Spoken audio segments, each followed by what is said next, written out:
Welcome, ladies and gentlemen, to tonight's tournament. It is the $300 minimum 4v4 variant, of course, taking place here on February 1st. It's a new month. Of course, it's a new tournament, and it's myself, Lano, currently in the UMG studio, as we're kind of hopping on board here with the action. As, of course, we're looking here in round number 1 between WE and Blast Radius. For those who are familiar with the national circuit, either Canadian or the U.S., you've probably seen both of these teams, of course, make their mark. As right now, the guys from WE, which is Jump, Envader, Holler, and Beehzy, currently find themselves, I believe, in 3rd place when it comes down to the Canadian national circuit. And we take a look at Blast Radius, Havok, Blfire, Mosh, and Legal. These guys currently find themselves actually in 2nd place, currently in the U.S. national circuit there as well. Of course, I've been able to watch quite a bit of the national circuit matches and kind of taking some notes on a lot of these teams. Of course, all of them very desperately wanting to get in that pro league and, of course, having those guaranteed positions when it comes down to upcoming tournaments as well. But breaking off here off the start, of course, the first rotation of Cave starts to come to a close. Right now, it is the guys from Blast Radius currently with the advantage. As the rotation starts to come through, Havok not fully aware of where Jump's positioning is, but regardless finds him in the end. Tries to take out Beehzy from the long range, but isn't able to find it there at the end total. But like I said, this is kind of things to kind of be keeping in mind when it comes down to this certain matchup. Is gunfights that really shouldn't be going your way that just happen to. That's what the guys on Blast Radius can really provide. I mean, when you look at the kind of U.S. national circuit kind of group, I mean, there are some really, really talented teams. You got like Next Threat, Complexity. I mean, a number of different very talented squads who can easily kind of run away with the game. I mean, there's a reason why this group is currently in second place right now in that current position, just because of the skill that's on this group, the kind of level of expertise that they have when it comes to team strategies. And I think 2 players that I'm going to be looking at specifically tonight, of course, how far the tournament run is going to be up to them. But it's going to be Blfire and it's going to be Legal. Blfire, to me, is a very consistent assault rifle player. I know with the new FG meta kind of coming back into play, I'm curious to see his overall play with that weapon. He was very talented when it came down to the early game of World War II. Was probably one of the better bar players kind of coming into the game. Along with him, I want to say that he also was very talented with the FG40, or not the FG42, I'm talking about the STG44, excuse me. So curious to see his play now coming back to this main assault rifle. I know he was obviously a player back in Ghost who was kind of like the major talk amongst a lot of people as far as like, you know, who could be like a really good AR in this game and whatnot. But as Jump happens to find the 2-piece, the third comes in from Envader. As right now, the guys from WE could be locking down some much needed seconds inside a bunker. But like I said, it's going to really be up for a lot of this series, in my opinion, to Blfire, the AR play of him, and Legal. This guy, to me, can either be kind of at the top of the scoreboard or at the bottom. He can be inconsistent at times, but when he is kind of playing his game, playing at a very high level, his team's not going to lose. I'm just being straight up. I mean, if Legal's kind of being that main star, not really kind of having any slow kind of gunfights or not really dropping anything that he shouldn't, he's very, very scary. Of course, along with him, you have 2 very solid players, both Havok and Mosh, who can be, you know, very consistent at times as well. I know throughout a lot of Havok's career, he's kind of been labeled as inconsistent. You know, he was great at AW, kind of slowed down when it came down to, you know, different titles. Infinite Warfare was good at Black Ops, so you're kind of back and forth, kind of, you know, kind of a big static change. But really, this group is very, very solid. And of course, kind of going back from Blast Radius now to WE, I mean, this is a group who I've been watching a lot. It's fair to say throughout World War II, especially kind of in their early careers. I've been watching Holler probably, I want to say, since AW. I think it's fair to say I've been watching this guy play for a very long time, very talented AR player, and he's always kind of been an assault rifle player throughout his career, and been able to watch him and Envader play quite a bit, along with Beehzy. Beehzy and Envader, of course, prior players for Exomoon, kind of post NOLA, and I believe Jump was playing for Zodiac at NOLA, Holler was playing for Havok, and like I said, both Envader and Beehzy were on Exomoon. I want to say this entire group, I believe, as of yesterday, actually left the Exomoon entire organization. All 4 of them kind of joined up. I believe it was Cells and Gorgonite who ended up getting released from the team. Like I said, they pick up both Holler and Jump, join the Exomoon organization, and now they're off of it. So it's kind of been a pretty big roster kind of shuffle amongst the current national circuit team in WE, having quite a few swaps.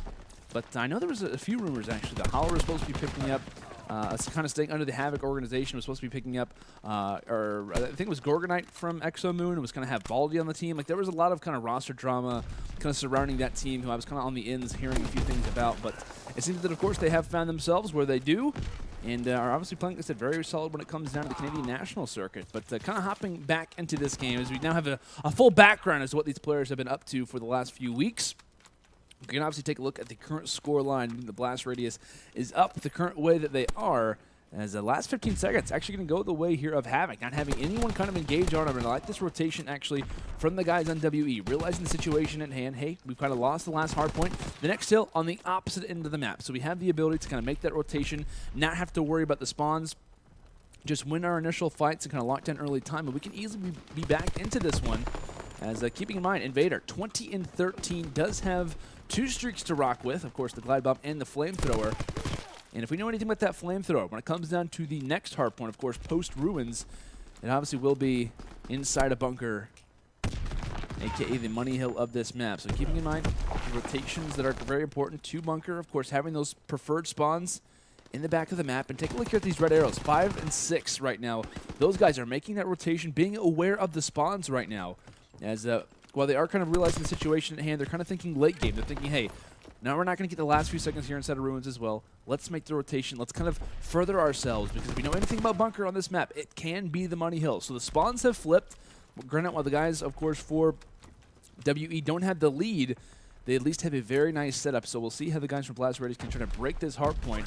Of course, through the middle lines, it's legal. Who ends up dropping one? Holler's there for the trade. So off the spawn, Beehzy and Holler watching the flank, and this is a very dynamic and deadly duo to be facing off against, and Holler showing exactly why as he starts to kind of pick things up. But Blfire's there to respond. Legal is as well, and they have to be very, very wary of this. Envader has to hold the line, and he will do exactly that, finding a few kills in a row and locking down some of those seconds. Holler in the back line shuts down Havok, who's trying to go for a sneak play. And it looks like based off the first 15 seconds, every single one has gone the way of WE as they're down 30 seconds in this match. Envader does get the back spawn out, but regardless though, his team still has the hill control, but only for a few seconds. Blfire and co start to hop back in. It looks like a few players getting dropped toward the side, and Blfire kind of waiting for his teammate to engage with them. Jup doesn't even have the fast reaction time, and Mosh is starting to do all the work. Blfire with that FG up close range is very deadly for a reason. Gets hit markers on the second, but you know, generally it was a solid rotation that obviously comes in from the guys on WE. They're now down by about 30 seconds in this match. And of course, the rotation now coming in toward East Road. This one can be, you know, it's not a big deal if you are kind of in a late rotation toward this particular hard point. You can kind of sacrifice. It's kind of necessary to want to grab those scrap points. But generally, when it comes down to this particular hill, pretty much back and forth, scrappy hard point. Nade's going to be kind of thrown quite a bit, so you might see quite a few players actually swap to the Hunker class in preparation of that. But it looks like Envader going to call out the Glide Bomb. And while he does take out one on Blfire, it's just kind of an odd play that we see them call that streak through. Granted, if they can kind of get all 4 players from the guys on Blast Radius in that back bridge spawn, it can make things a little bit awkward. But coming forward, Havok able to drop one, and just like that, a 1v1 goes his way. And now he's having some free seconds inside of East Road. It looks like the second set of rotations is about to finish up. And of course, as we get ready to head back toward Cave now, we'll see who is there for that initial push. And it looks like it is going to be Envader, locking down some time, of course, along with him having a fantastic match. He's got some time in the hard point as well, doing the work necessary and having his teammates trying to find these early kills. He's going to be wary of Holler, going to be wary of Beehzy as well. Both these guys very talented when it comes down to the assault rifles.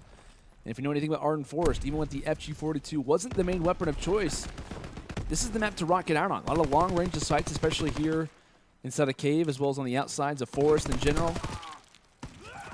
Definitely prone to succeeding if you do have that assault rifle, aka the FG42, in position. That's what we're kind of seeing from both of these squads. I mean, generally, the AR players are playing very well. Of course, Holler and Beehzy, both 22 and 21, despite Invaders, obviously. Very nice performance, 28 and 18. But even from the guys on Blast Radius, we see Mosh, we see Blfire, both kind of main AR players for their team, kind of starting to have a lot of success. So really, the AR battle continues to go forward, and Invaders really kind of being the only major difference when it comes down to this match.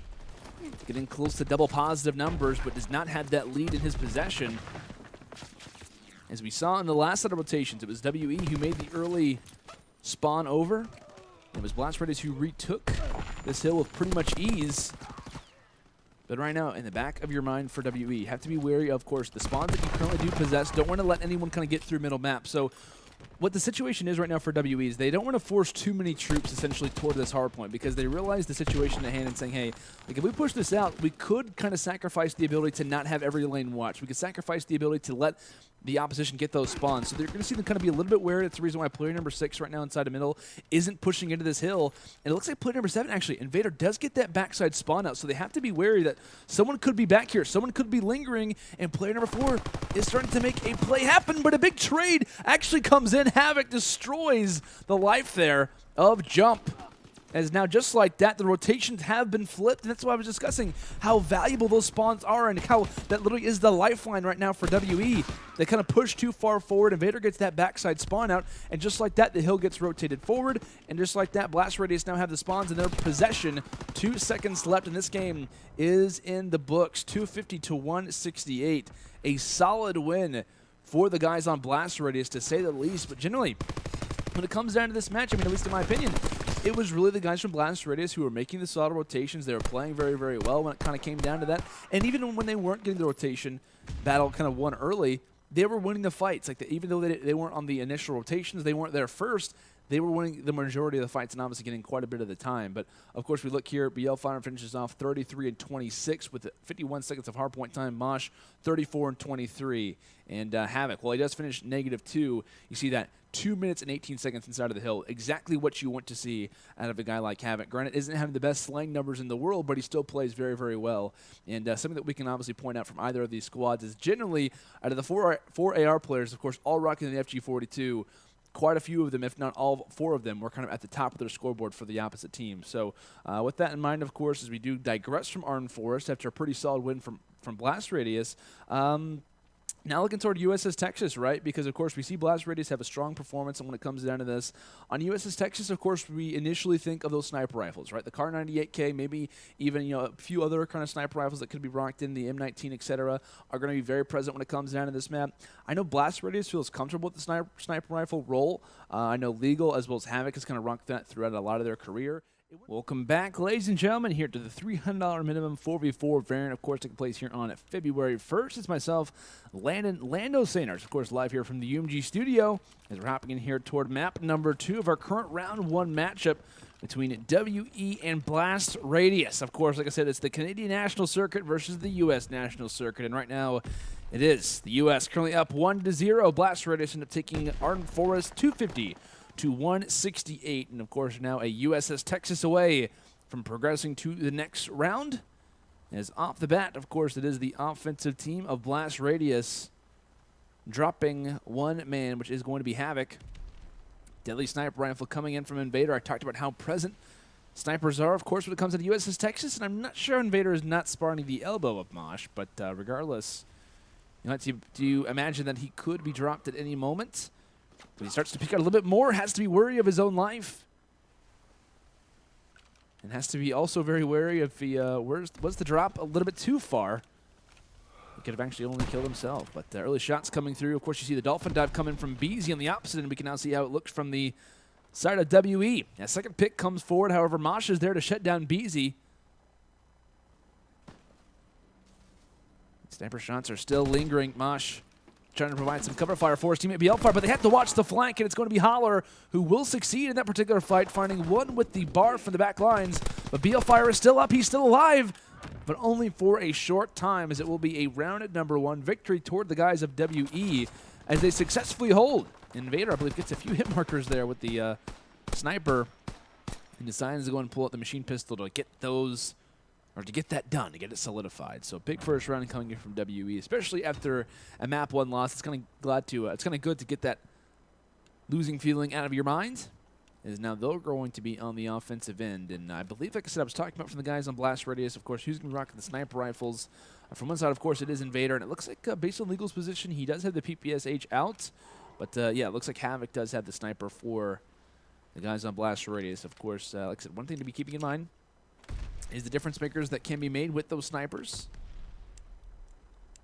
As the bomb gets planted quick, and I was talking about how Legal probably had the PPSH. I want to say that he actually switches quickly to that sniper, so potentially double snipers out right now for Blast. And it's just above, I believe Legal does get the pick onto Envader, and Blfire lingering inside a middle ship also shuts down Holler, so 2v4 situation And just like that, WE find themselves at an odd. Beehzy tosses the Kobe nade, but does not land on anyone. Blfire's screen shakes a little bit, but actually goes for the defuse. This is a very risky play coming in from this man, and unfortunately he will pay for it. So now 2v2 underway. Say goodbye to Legal. Mosh now, last person up, but they can't find him as he will grab the final 2 kills, but not enough time to go for a defuse. So WE, I don't even know what to really call about this round. Like, that was such an odd situation that we kind of see take place there, was because the early plant goes down, then the 2v4 is underway. Blast Ready then has the advantage. And then W fires back with finding 2 straight kills. Blfire randomly goes for a defuse. I have no idea what the reason was for that. I mean, he knows that at least one player's in the back lines. I don't know why he would try to defuse it from that position. It kind of calls for the bait. And they're not able to secure the round, so a 4v2 advantage, and they can't get it done. Looking on here into this next round, Jump doing work with the sniper rifle. Beehzy catches one off guard inside of mid. That's the second time in this game where Havok has died for the first blood. And, as I was kind of discussing and saying that, the difference between Blast Radius and the Search and Destroy, and I was kind of critiquing them quite a bit when it came down to this exact same map, because I thought that Legal was better with the sniper rifle, and Havok needs to kind of get off of it, but they've kind of made that transition heading into this map, and still we see Havok starting to struggle. 0-3, of course. Legal as well is not by no means having a strong game. Of course, 1-6 combined between the two. But Jump on the opposite end is having quite a bit of success. 5-2 right now for the guys on WE, as they are starting to feel themselves. Of course, 3 rounds in a row on the offense. It looks like Holler, man with the objective in his hands. There's a lot of situations where it looks like it's kind of Mosh who's in the back lines by himself, not having a whole lot of cover fire. And based off the last offensive round, we saw a very quick plant coming from WE on the B-bomb site. This time they make a regular site push. They get the players out in the back lines. They're able to make it work, and just like that, 2 players fallen. They know where Blfire is lingering, and Holler is also now going to know where Legal is as well. However, not able to find the fight. Despite that, though, does give his team the information. The big victory comes in from Beehzy. 20 seconds left. What can Mike, a.k.a. Blfire, pull off? As he's not able to pull off anything. 4 rounds in a row for WE, and Jump is still happy as can be. Car 98K in the back lines. I mean, who wouldn't be happy when you're getting picks like that and literally winning round after round after round?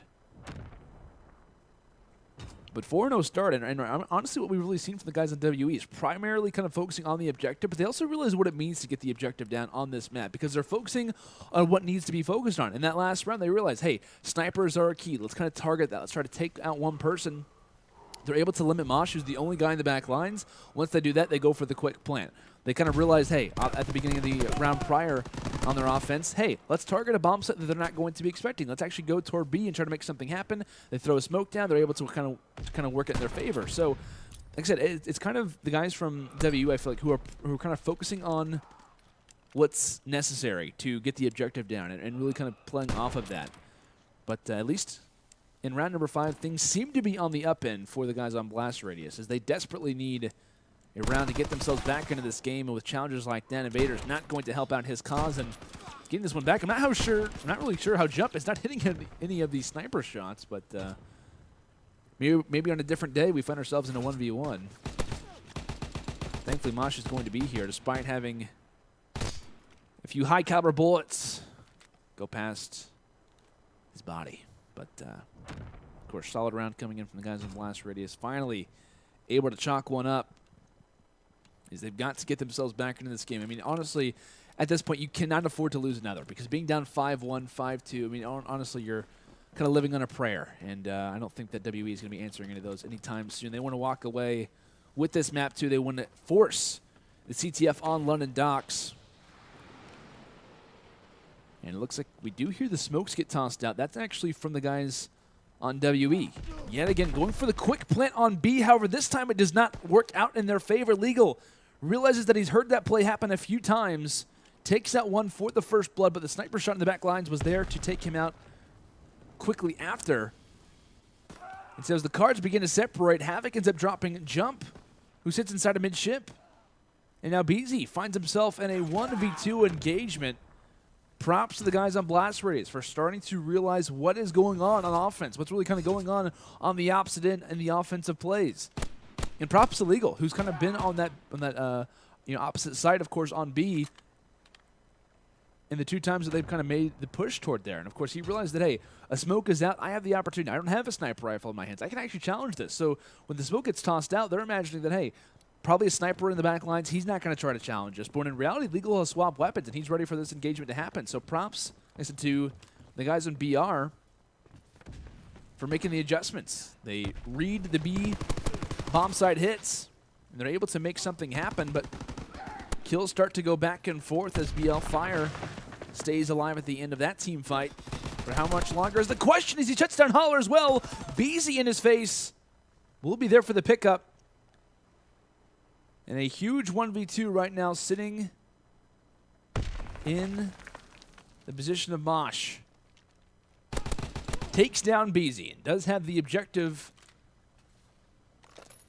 in his mindset. Has to be in his thoughts. And keeping in mind, though, Jump has the machine pistol out, but also has the Kar 98K in his back pocket. So if you're Jump right now, this is a very risky play for him to be in. He feels almost probably a little bit uncomfortable and just happens to kind of turn around the corner at the worst time possible. Is on the tracks, though. If he jumps up here, he's going to pull the sniper rifle out and try to go for a challenge. And spots Mosh and takes him out in quick succession just like that. A 5th round found for the guys on WE. As Mosh, very much surprised at the fact that the sniper rifle was out that fast. But a solid play coming in from Jump, as he's really been the kind of thorn in the side of BR throughout this entire search and destroy. Of course, he now finds himself sitting in a nice calm 8-4 double positive with the sniper. Yet to find a first blood, but he's been definitely making picks. They've really helped out the team quite a bit. And honestly, when you kind of realize the scoreline that a guy like Jump has, 8-4, like I said, with the sniper rifle, it's fun to see that players are making some awkward challenges. As Havok, speaking of interesting challenges, gets the nice jump shot there onto Envader. Pulls up the sniper here for round number 8. As what's the plan right now for the guys on WE?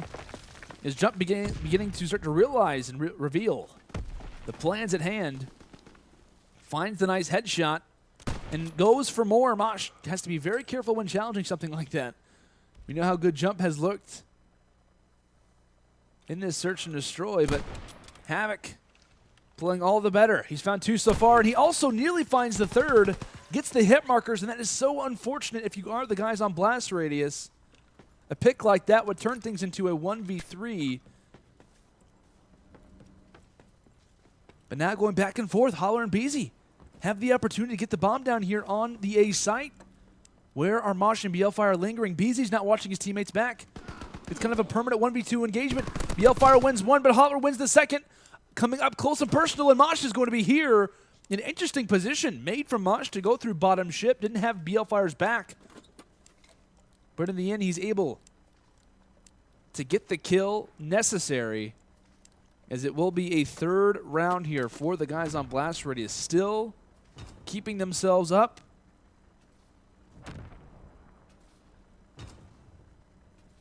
And hanging by a limb, to say the least. But as far as this map has kind of gone, despite them only winning 3 rounds for the guys on BR, they have gotten 5 first bloods. Of course, they have the current advantage when it comes down to that.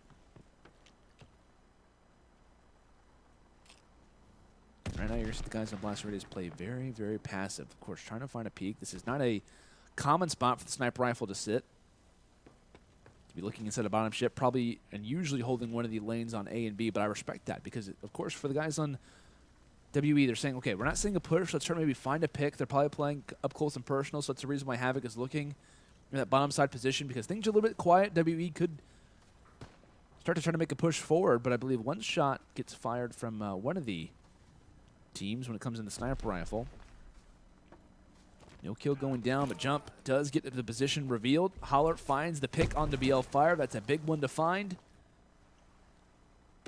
And Jump just waiting for Mosh to reveal his position. Doesn't know exactly where he is. Mosh has to be very careful. One jump could be his last. And it looks like Holler is done playing around, takes him down, and now a 2v4 to stay alive. Havok tries to go for the jump snipe, but has not worked out. Legal cannot stay up for much longer. And just like that, the guys on WE respond here in Search and Destroy as they win USS Texas 6-3 and officially force a map 3 in our current round 1 matchup. As we're going to be taking a look here at CTF on London Docks. Very, very interested to see how that one obviously plays out, because really when it comes down to both these teams, it's going to be relying heavily on those SMG fights. Of course, if we take a look here fast at the final scorecard, we obviously see Holler 8-7 along with the 3 plants. Did a lot when it comes down to the objective, of course, because you see him finishing off 1,540 score. I mean, that's a kind of a major kind of sequence to kind of be bringing up, just what he was able to really do throughout a lot of this game. But of course, we kind of be able to witness what really kind of took place in this game as far as the overall totals of how the round count is considered. As you can obviously able to look here, WE, of course, won the first 4 rounds of play, which really kind of set them on track for a fantastic start here to USS Texas. Of course, after losing map 1, of course, being a respawn, I mean, honestly, just finding an early one-round victory, an early 2-round victory is really big for you, because, of course, you're kind of eliminating that last loss. You're kind of feeling a lot more confident in yourselves. And kind of like I said, once you kind of win those Search and Destroy rounds, it kind of wipes away the final hardpoint loss that you obviously just suffered. So it kind of obviously came down to round 5, finally, when the guys on Blast Radius started to really kind of make something happen. But generally, when it kind of came down to WE, what I was really kind of very interested as well as impressed in was just their offensive execution when it came down to USS Texas. Like I said, when they were forcing on A, when they were focusing on B, of course, focused B quite a bit, and you know, it started to get countered as time went on, as Blast Radius kind of started to realize what these smokes really meant. But for the most part, WE, they were kind of realizing, hey, once we get the bomb down, or really kind of what do we do to get the bomb down? We kind of take out the guy in the back lines. Who is it normally going to be? It's either going to be, at times, Havok or Legal, if not Mosh. Mosh is going to be sitting there back with an FG42. So what they're doing is either tossing out a smoke or they're tossing out a nade, just to kind of get Mosh out of that position. Once he gets out of that backside position, probably and normally on the A bomb site, he backs up. They have no vision. They're not sending anyone through mid-ship. Why? Because they usually have someone like they usually have someone like Envader or Holler kind of in the middle lines to kind of make sure that that push isn't happening. So I think generally for the guys on WE, they just were very, very solid when it came down to their offensive execution, realizing the player in the back lines. They take him out, if not kind of distract him. They get the bomb down, and now they have the advantage. They're kind of making the offensive side look like as if it's the more preferred of the two, and that's the reason why they take the Search and Destroy, and they take it in a pretty solid way, right? They obviously win this one 6-3. But now, looking on here, London Docks CTF, we talk about the sub play, how important that's going to be on a map like this.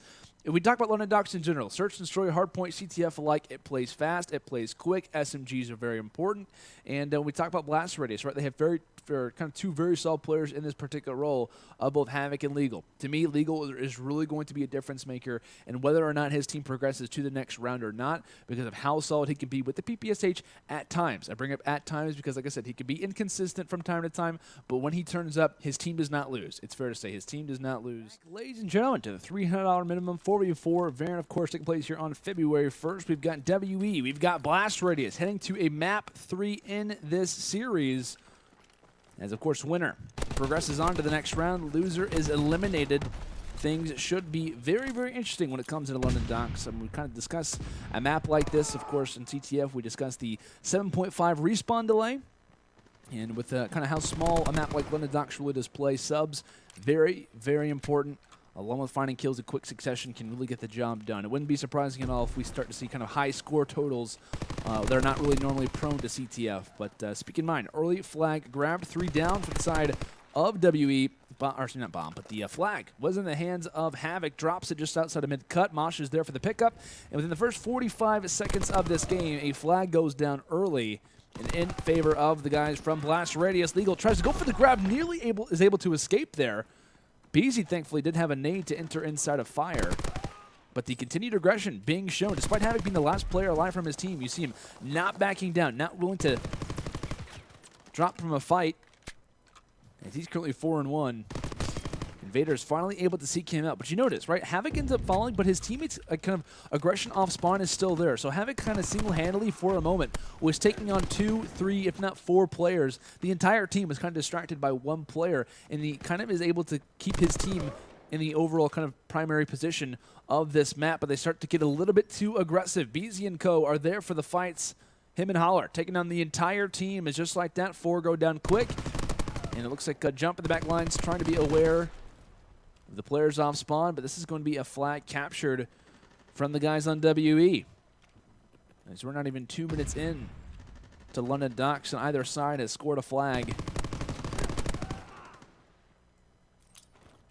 And we talk about London Docks, right? Like I said, it's the fast pace, but it's also really kind of reliant on the communication, because once these fights are kind of going down, I mean, on London Docks, I mean, things kind of get sped up. It's almost like the entire game kind of gets fast forwarded. You have to really be on your game. You have to be very wary of what's taking place and making sure that everyone has their cuts, because of course in London Docks, you talk about 3 main lanes, either through bus side, water side, or through middle statue. All those cuts have to be watched at all times, and kind of calling out, kind of player counting is so important, as 2 players have fallen. Mosh ends up taking out 1 from behind. Jump. Take a look at your mini-map, my friend, but Mosh finds up 1 from behind as well. The force brief for him. He's got streaks in his back pocket. And he's quite literally falling down the stairs. He's so excited that he just happened to find those kills. But where is the last player lingering? Is there anyone around here? No, there's not. Mosh, you've successfully taken down the side of WE. Get your flag in, my friend, and they will do exactly that. Calling in the streaks. Here comes the glide bomb for good measure, as it will shut down Jump just inside of Barrel Building. As you see them very wary of where everyone could be. Of course, there's no one here, right? I mean, obviously, to the kind of fans at home, the concaster, of course, I'm able to see there's no one here. But you see them being very kind of wary of their spawn, just in case that someone might have made it behind enemy lines. Of course, being the glide bomb, he probably is trying to call out a few players. Might have missed someone, thought someone was maybe lingering through that bus side. But callouts, very important. 3 down for a short time for BR, so some map position advantage right now for the guys on WE. Currently down a flag, but still have plenty of time to work with in some CTF. Of course, for those who aren't familiar, we do play 2 halves of CTF, 5 minutes on either side. Overtime if it's necessary. So not a minute and 18 seconds left in this game, just in the first half. But as the kills start to come forward, a lot of fights go down on the water side. Holler is able to win 2 of them. And I believe Envader's in the back lines, but Envader isn't able to give his teammate a call out. Havok has no idea coming through those stairs that a push was happening, that a player would be right around the corner, and that's just kind of an unfortunate situation for Envader, as Jump and Beehzy are getting the work necessary. But imagine if Havok was still here. Imagine if Havok was still alive. But it looks like kills are starting to happen, and it looked like maybe a flag could have escaped, but not able to go through. And I think I was saying Havok there. I meant to say Holler. Apologies for that. But Mosh does give a quick greeting to him for me. But it looks like the glide bomb's coming through from Mosh, and we'll see how BR tries to make a push off of this. We talk about the footsteps, of course, that kind of come into the game now. It kind of provides a less qualification to want to rock that mountain division, kind of want to rock that mountain class. So a lot of players kind of prone to rock infantry, airborne more, which obviously helps streaks kind of become a lot more useful, because of course if you are using mountain, it means that you are invisible to streaks.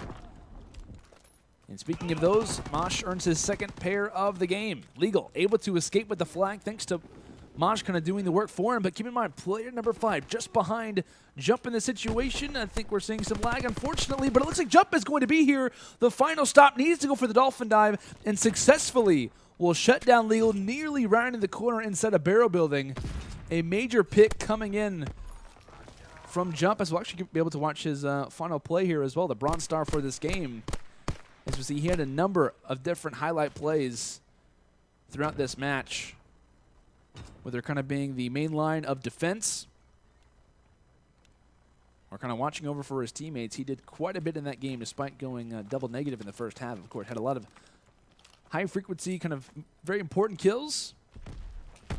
But of course, at the start of this next half, we talk about streaks. Currently in the back pocket right now of Mosh, 13-7 at the moment, as Ford go down quick. Only 2 players alive in the entire lobby. And Havok off that quick respawn. You see them tossing out the nade, tossing out the utility. Beehzy currently rocking inconspicuous, doesn't have anything to counter these nades, so has to back up, wait for his teammates. He can't kind of run headlessly toward the flag. It's kind of a permanent wait. And play number 4, I believe, Blfire should spot 1 from behind. So shuts down Jump, and you see them immediately go for the challenge. But Beehzy actually wins 2. Beehzy gets 2 big kills, and now Holler is trying to watch over for his teammate. Here come the streaks, though. We'll see how much of an impact those have. Not much, only a pause, only a little bit of a delay, as Holler jumping off of that window is just there for a distraction, and Beehzy should securely get this one forward. 2 streaks get used. I believe both of them might have came in from Mosh in that situation. 2 streaks get used to try and stop Beehzy, but that's not even good enough. Those don't even come into use. They don't even do anything to kind of prevent that play from happening. No kills get found with it.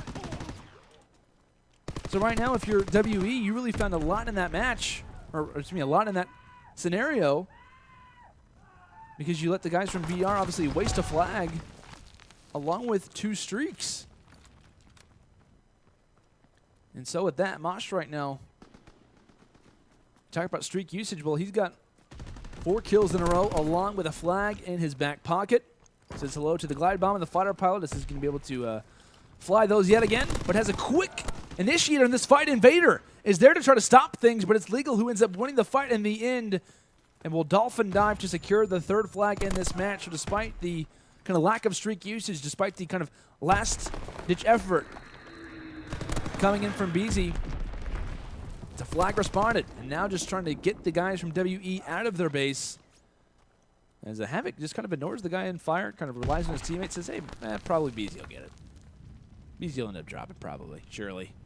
Surely Jump was going to die, and it looks like he will in the end. Blfire, Havok combining for 2, 3 down, and like I said, where Havok's position is very important. Holler has to now kind of focus his attention toward the water side, and Havok's kind of acting as a distraction. So while Holler does find 1, he has no idea that this push is being made unless the call-outs have been given quickly, and it looks like they have done exactly that. He needs to go clutch here as Havok actually runs out of bullets, and Mosh is going to take prime advantage of that.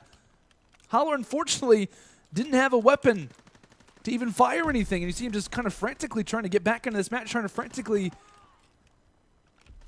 get his head back on straight. But in the end, though, a mishap with not having enough bullets in the clip is what gives the 4th flag toward the guys on BR, as generally it was that positioning from Havok that really kind of played spoiler. Holler had to keep in mind where he was exactly. And through that, the guys on BR are just being a lot more sneaky, kind of finding kills in quick succession. Of course, Mosh having a fantastic game right now, has earned at least 3 or 4 sets of streaks. But speaking of those, Beehzy still does have the flamethrower, hasn't fully utilized it.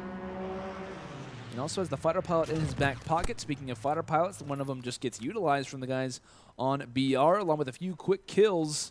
It looks like Legal is going to be able to fire in his 2nd flag of this game, and the 5th one in total for BR, as things begin to look more grim. If you are a fan of Team Canada, aka WE, maybe there's some positives. If they have some streaks to use, like I said, they still have that one from Beehzy, I believe. But Legal, feeling pretty good. He's on a 5 spree, is going to shut down Beehzy. That's a nice little shot of the fighter pilot. Wow, I don't really see that very often. But as the fighter pilot starts to soar to the distance, the series begins to do the same, as it looks like it will be the guys from Blast Radius who are going to take this series 2-1. Kind of the definition of what will really be the scoreline obviously is the question, but a 3rd flag gets brought in. WE by no means out of this one just yet, but where Jump actually puts those mortars could potentially shut down the enemy. As like I said, if they can grab a flag, things are looking up, and they have to be wary of where Havok's position is. They need to find a flag just before then. It looks like 1 does get found. Flags at the back of the bases, but kills going through. 3 go down, and just like that, this one is done. This one is through, as it will be the boys from Blast Radius making it to the next round as they win CTF here on London Docks 5-3. But a very kind of heavily fought, contested fight, that it was really down to the kind of play coming in for Mosh. He has a very, very solid game. As a kind of back and forth we went, but it was just a matter of who kind of got the kills in quick succession, who was really kind of utilizing the numbers, who got the map kind of position advantage. And obviously we take a look at the guys from BR as they're able to obviously do both of those. And like I said, obviously are able to win this map number 3 as it was a very interesting series to say the least, but we obviously see here pretty much consistency when it comes down the line. I was talking about Mosh's early performance, so of course he finishes off 22 and 12, but along with, like I said, Legal, 20 and 18, Blfire 20 and 16, I was really kind of hampering on the fact that I felt like Legal really needed to have a strong performance, and I'm kind of surprised myself to really see when it comes to London Docks. FG42s, like I said, they're still very useful. I think we were seeing at least 2 from either team rocking the FG42 through the most part. I want to say I saw Holler. I want to say Map 2 along with Map 3 also rocking the bar. So it seems that we're still seeing, from time to time, some weapon diversity. It's not just PBSHs and mostly FG42s. We're seeing a little bit of a swap off between the two. But like I said, I was kind of surprised that we do see a kind of a bigger assault rifle like the FG42 get brought up in a very kind of close condensed map, like obviously here on London Docks. But there was a number of different highlight plays when it kind of comes down to this match.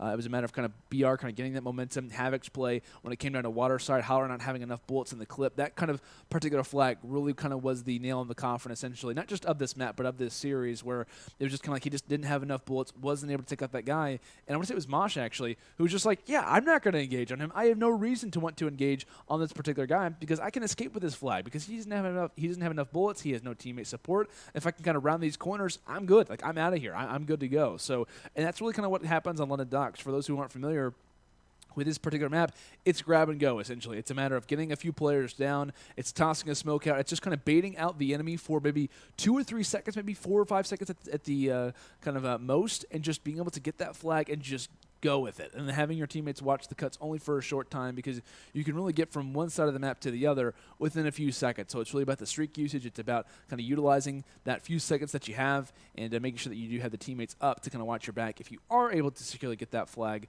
forward, which of course is the guys from BR who do get that advantage most of the time.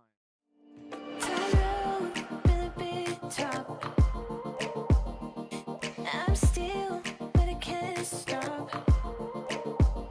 Can't see a night, what if I fall?